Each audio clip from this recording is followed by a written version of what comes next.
अस्सलामुअलैकुम। आज हम बना रहे हैं आलू की टिक्की, जिसके लिए हमने बड़े बड़े आलू लेके उन्हें उबाल लिया है। कुकर में ये आलू डाल देंगे हम, और नमक डालकर या बगैर नमक के इन्हें हम उबाल कर ले लेंगे। देखिए, आलू हमारे बहुत अच्छे से उबल चुके हैं। हमने उन्हें छील लिया है। साथ ही है उसमें लगने के वाला सामान: हरा धनिया, कुटी हुई लाल मिर्च, अमचूर पाउडर, नमक, काला नमक, ज़ीरा पाउडर, कॉर्नफ्लोर, चाट मसाला और चावल का पाउडर। साथ ही हमने जायके के लिए ली है लाल मिर्च का थोड़ा पाउडर और हरी मिर्च थोड़ी सी दरदरी पीसी हुई है। ये तमाम चीज़ें हम आलू में डालेंगे। आलू पहले हम कद्दूकश कर लेंगे। देखिए, आलू हमने कद्दूकश कर लिए हैं।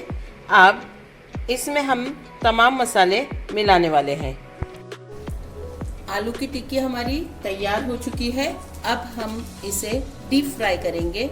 और याद रहे कि तेल जो हम इस्तेमाल करेंगे, पूरा महीना माह रमज़ानुल मुबारक का चीज़ें मुख्तलिफ तलने में जाएगा, तो तेल आप याद से ऐसा इस्तेमाल कीजिए जो बाद में आपको तकलीफ़ ना हो। हमने इसके लिए तेल चुना है। हम इस्तेमाल करने वाले हैं राइस ब्रांड का ये तेल, जो वेस्टिज कंपनी का है और बहुत बेहतरीन तेल है, जिसमें एनर्जी लाजवाब, विटामिन ई से भरपूर और फैट फ्री बताया जाता है इसे। शुगर लेवल भी इसका 0 बताया जाता है और कोलेस्ट्रॉल के लिए बहुत बेहतरीन माना जाता है। आप भी इस्तेमाल कर सकते हैं वेस्टिज कंपनी से राइस ब्रांड ऑयल।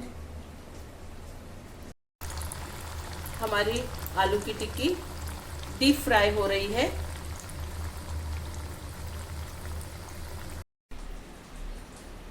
हमारी आलू की टिक्की डीप फ्राई हो चुकी है। अब हम इसे डिश आउट करने वाले हैं और दही और चटनी वगैरह से डेकोरेट करेंगे।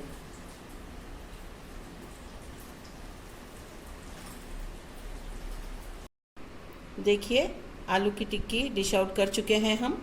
इमली की चटनी, दही, चाट मसाला, मिर्ची का पाउडर और हरा धनिया वगैरह डालकर उसे हमने सजा दिया है और ये खाने के काबिल हो चुकी है।